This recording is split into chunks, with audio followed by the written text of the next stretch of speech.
Assalamualaikum warahmatullahi wabarakatuh. Apa kabar? Kembali berjumpa dengan saya Rusman Arif dari Forum News Network.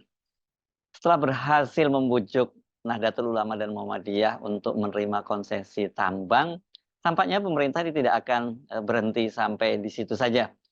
Bahkan ini seperti dikatakan oleh Bahlil Lahadalia, Menteri Investasi, kata dia kalau perlu itu kampus-kampus pun akan dia beri konsesi tambang itu. Wah, ini luar biasa ya.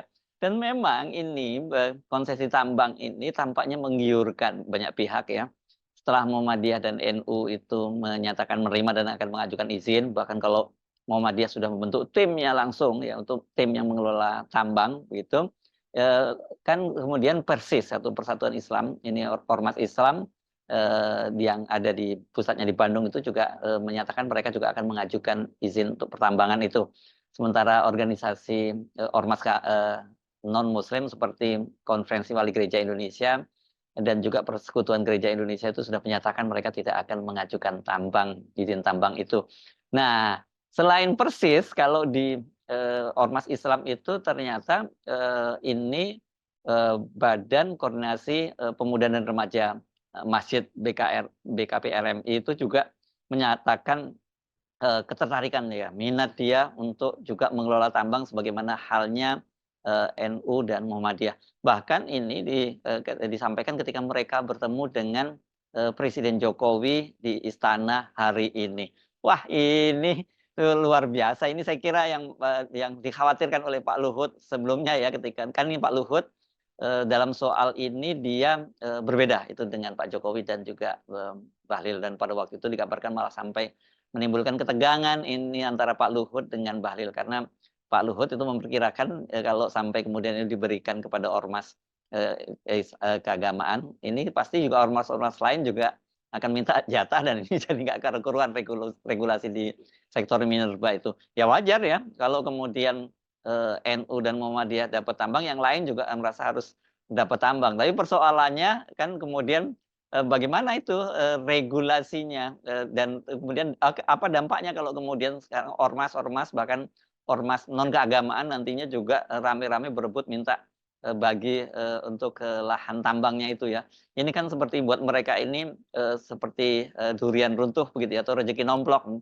Soal bahwa mereka nanti itu bisa mengelola atau tidak itu nggak jadi masalah, karena seperti dikatakan oleh Bahlil kan katanya semua dulu para pemilik tambang itu juga nggak bisa mengelola tambang kan. Kemudian mereka juga mencari profesional. Nah, dalam kasus Muhammadiyah dan NU itu seperti dikatakan oleh Bahlil itu mereka nanti akan dicarikan profesional tambangnya yang akan bisa membantu mereka ini gitu ya. Nah, soal ketertarikan dari Badan Komunikasi Pemuda dan Remaja Masjid Indonesia atau BKPRMI ini kalau nggak salah staf khususnya KSP yakni Ali Muchtar Ngabalin pernah menjadi ketuanya ini seingat saya ya. Nanti kalau saya salah apalagi Anda anggota BKPRMI tolong saya dikoreksi ya. Nah, kembali ke soal BKPRMI ini atau Badan Komunikasi Pemuda Remaja Masjid Indonesia tertarik untuk mengajukan izin tambang itu disampaikan ketika Ketua Umum Pusat BKPRMI Said Aldi Al-Idrus itu bertemu dengan Presiden hari ini. Ini ada fotonya aja, saya lihat mereka memberikan keterangan pers setelah berjumpa dengan Presiden. Tapi kalau saya lihat foto-fotonya ini mohon maaf sekali ya, apa saya salah lihatnya ya. Ini tampaknya sebenarnya udah nggak pantas nih kalau disebut pemuda apalagi remaja ya. Ini banyak di antara mereka masih ada yang seusia saya ini kelihatannya kalau dari penampilannya begitu ya. Ini tapi ternyata mereka itu masih menjadi Badan Koordinasi Pemuda dan Remaja Masjid Indonesia. Nah, tapi oke lah, itu bukan itu poin yang saya ingin sampaikan ini. Jadi menurut Ketua Umum Pusat BKPRMI Said Aldi Al-Idrus, mereka tadi itu ketika bertemu dengan Presiden Jokowi mengapresiasi langkah dari pemerintah memberikan izin tambang kepada pengurus besar Nahdlatul Ulama dan pimpinan pusat Muhammadiyah. Said menyatakan itu pihaknya sekarang masih mengkaji soal izin tambang itu. Kata dia, menurutnya belum ada diskusi soal ini dengan Presiden Jokowi. Jadi belum secara resmi tadi mengajukan, tapi dia mengapresiasi begitu ya. Dan biasanya kan harusnya Pak Jokowi kayak gini-gini ini sensitif lah ya, kalau ada yang mengapresiasi mestinya langsung ditanya aja berminat. Kan sudah ada aturan perundang-undangannya begitu. Nah, seperti dikatakan oleh Ketua BKPRMI ini bahwa, ya kami memberikan dulu pada abang tertua NU dan Muhammadiyah, kata dia begitu. Ini terbalik sebenarnya yang tertua Muhammadiyah baru NU gitu ya. Tapi kan secara kronologis yang menerima duluan NU baru kemudian Muhammadiyah. Kami adik-adik ini melihat dahulu barang itu. Kalau paten barang itu baru nanti kami ikut. Kata Kata Said, usai bertemu dengan presiden, di istana, Kepresiden Jakarta hari Rabu ya, bukan hari ini, hari Rabu tanggal 31 Juli 2024. Nah, ini argumen dari Said, dia menyatakan bahwa beberapa anggota BKP RMI itu adalah pebisnis tambang di Sulawesi. Dengan demikian, kata dia, organisasi itu punya kemampuan mengelola tambang. Nah, ini mirip-mirip dengan alasannya Muhammadiyah ya. Kalau Muhammadiyah malah plus bahwa Muhammadiyah punya universitas yang punya fakultas pertambangan ya. Saat ditanya apakah akan mengajukan izin tambang ke pemerintah, Said tidak menjawab secara lugas. Dia hanya menyanjung kebijakan Presiden Jokowi itu. Kami melihat dulu NU dan Muhammadiyah mengelolanya. Mudah-mudahan itu pasti manfaatnya sangat luar biasa bagi ormas-ormas Islam termasuk BKPRMI, ujarnya. Nah, kalau dari sinyal ini saja sudah jelas ya sebenarnya tadi kalau Pak Jokowi misalnya sensitif dan memberikan tawaran pasti langsung diterima ini. Paten itu barang gitu kayak. Nah, soal pemberian izin usaha pertambangan atau kalau yang biasanya disebut IUP itu, tapi kalau ini oleh pemerintah digolongkan sebagai, wilayah izin usaha pertambangan khusus atau WIUPK gitu ya. Ya secara prioritas kepada sejumlah organisasi kemasyarakatan dan keagamaan Indonesia itu kan diatur, sesuai dengan peraturan pemerintah nomor 25 tahun 2024 yang merupakan, perubahan atas peraturan pemerintah sebelumnya PP nomor 96 tahun 2021 tentang pelaksanaan kegiatan usaha pertambangan mineral dan batu bara. Nah ini kan kemudian, mengundang, protes, luar biasa dari berbagai kalangan terutama ini para aktivis, aktivis lingkungan tentu saja dan juga ormas-ormas yang lain yang, yang tidak mendapat jatah ini dan, kalau kita lihat sebenarnya ini, protes-protes ini, kecaman ini tidak hanya datang dari, pihak di luar NU dan Muhammadiyah, tapi itu juga datangnya dari NU dan internal Muhammadiyah sendiri. Di NU misalnya kan, kemarin kita, mendengar ada puluhan alumni UGM yang warga Nahdien, alumni UGM yang banyak di antara mereka ini juga, ahli di pertambangan gitu, yang menolak keputusan dari PBNU untuk menerima itu karena dari, pengalaman mereka yang, bergelut di tambang itu dampaknya itu lebih besar dari mudorotnya ya.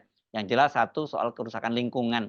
Mau dikelola dengan cara yang hati-hati seperti apapun namanya kalau pertambangan itu dipastikan itu merusak lingkungan dan kalau kemudian katanya itu akan ada reklamasi, pada prakteknya itu nggak ada pengusaha tambang yang melakukan reklamasi. Kalau Anda pergi ke, Kalimantan, terutama Kalimantan Timur itu dan kemudian sempat misalnya menaiki, menaik, helikopter gitu, kebetulan saya pernah naik itu dari Balikpapan menuju Banjarmasin itu waduh itu, memang wajahnya itu kalau manusia itu wajah yang bopeng-bopeng parah begitu ya. Kenapa? Karena, ya ini di pertambangan ini kemudian, tidak direklamasi. Kalau toh katakanlah, dilakukan reklamasi, itu juga tidak ada gunanya karena tidak mungkin mengembalikan, situasinya atau keadaan wilayah yang jadi pertambangan itu seperti semula, nggak itu terjadi. Belum lagi dampak-dampak lingkungan, apalagi kalau seperti tambang nikel dan sebagainya, tambang emas itu pasti lingkungan sekitarnya itu akan mengalami juga kerusakan, yang, dampaknya itu sangat panjang. Itu misalnya kalau pada manusianya yang terpapar juga itu pasti akan, dampaknya buruk, tapi terutama misalnya kalau ada ibu-ibu yang sedang hamil, itu nantinya ketika lahir juga anak-anaknya bisa, cacat. Itu dari soal lingkungan. Kemudian dari soal konflik agraria dan konflik dengan warga di sekitar, sangat sering terjadi. Kan namanya wilayah izin usaha pertambangan atau izin usaha pertambangan ini kan diberikan oleh, pemerintah di mana yang ada cadangan, batu bara atau mineral lainnya itu, besar gitu. Nggak peduli apakah kemudian di wilayah itu ada warga yang tinggal di situ dan biasanya nanti warganya itu akan diusir dan diberi ganti rugi. Namanya ganti rugi betul-betul jadi rugi dan mereka yang terusir di situ, itu yang jadi keberatan. Karena dari aktivis, NU maupun Muhammadiyah menyatakan bagaimana kalau nantinya mereka ini harus berhadapan sendiri dengan, warganya sendiri gitu. Tapi sebenarnya nggak perlu bahwa itu harus berhadapan dengan warga NU atau Muhammadiyah, berhadapan dengan rakyat Indonesia pun sebenarnya tidak layak kalau kedua organisasi itu, ormas keagamaan itu kemudian harus mengalami konflik dengan rakyat Indonesia sendiri. Bukankah, ormas-ormas Islam ini, mereka kehadirannya kan justru untuk mensejahterakan, untuk melindungi, ketika mereka melindungi rakyat Indonesia ketika mereka berhadapan dengan, arogansi dari pemerintah gitu. Karena bagaimanapun mereka ini adalah civil society. Nah sekarang, mereka ini, akan menjadi bagian dari pemerintah dan sudah jelas seperti dikatakan oleh ketua PBNU, waktu dia menyatakan alasan menerima, tambang itu, dia menyatakan ini kelihatannya pemerintah pengen ya pasang badan gitu ya, kalau nanti ada persoalan ya biar organisasinya, ormasnya yang langsung, pasang badan untuk menghadapi rakyat itu.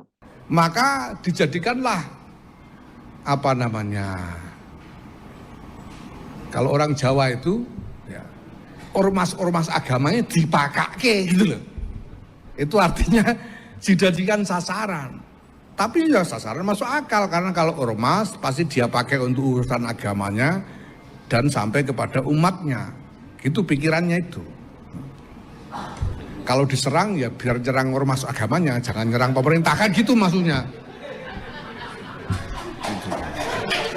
Maksudnya kan begitu. Nah apa? Nah kemudian ditawarkan, kalau ormas mau silakan ambil, silakan mengajukan permohonan. Ya, barang sudah ditawarkan begini masa nggak mau? Sampean ditawani gedok aja mau, ditawani tambang, ya, kita mau lah. Nah soal inilah yang kemudian coba di netralisir oleh Bahlil. Bahkan Bahlil kemudian seperti mengecam mereka-mereka yang menolak dan mempertanyakan orang-orang yang menolak ini kok sepertinya tidak pro pada ormas keagamaan. Katanya kalau diberikan kepada para oligarki Taipan justru mereka diam saja selama ini, atau asing mereka diam saja. Tapi kenapa kemudian kok sekarang ini setelah diberikan ke ormas keagamaan itu mereka jadi nyinyir begitu ya. Soal ini kan sempat disampaikan oleh Bahlil ketika menyampaikan press conference di kantornya, di kantor BKPM, Kementerian Investasi pada tanggal 29 Juli yang lalu.